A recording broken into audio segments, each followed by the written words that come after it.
So what are some of your tips on this? Like, when you're meeting women online, are there any red flags that you watch out for?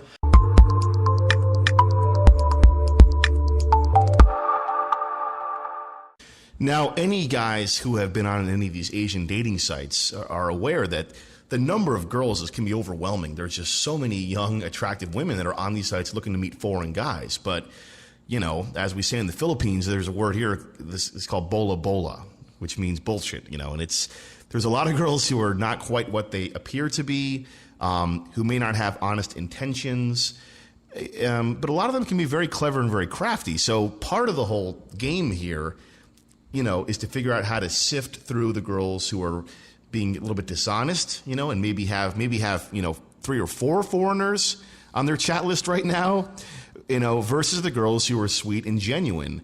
So what are some of your tips on this? Like, when you're meeting women online, are there any red flags that you watch out for? Yes, two rules, basically, and it's very simple. Number one, get them online on a webcam so you can actually see if the profile photo is anywhere near what they look like in a real webcam interaction. There are quite a few girls that either post photos of their favorite movie star, or they're taking a very nice photo in a very flattering light, and then when you see them in person, they got skin problem or something else. So you need to kind of rule that out from the beginning. Who are they really? And you can easily do that with a webcam session online. You don't have to be in the Philippines or Thailand to do that. You can be in your home country.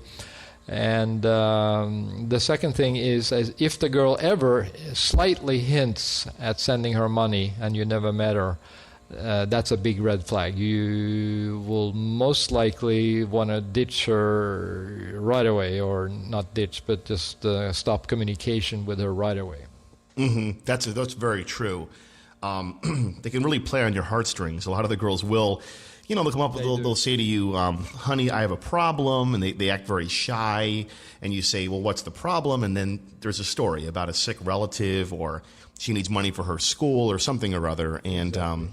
Yeah, well, I mean, a lot of these women do come from hard circumstances, and they could use the money, no question, but it's just not really appropriate. It's sort of a red flag. I mean, she doesn't really know you, and so for you to hit you up for money that quickly, that's a big red flag. Yes. It is. And they may not come out and directly ask you for money. They might say, oh, I can't go to the internet shop today because I don't have any money, or they might say, oh, my webcam broke and I can't really talk to you and show you who I am or show my face because I don't have any money to buy a new webcam. They might not ask you for money, but they are sort of indirectly hinting. Yeah. Yes. Yeah. So you got to watch that.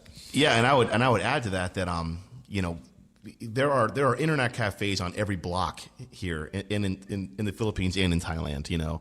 So if a girl says that she doesn't have access to a webcam, that's not true. Yeah. I mean, there are internet cafes everywhere.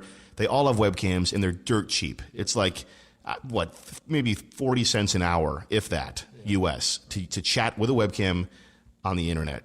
So if she can't show you on the webcam the first time, okay. The second time, third time, sorry, she's making excuses. And there are some big time excuses. There are quite a few girls actually who are not girls. In the Philippines, they call them baklas, and in Thailand, they call them katoys, lady boys. It could be a dude pretending to be a girl trying to lure some foreigners into sending money.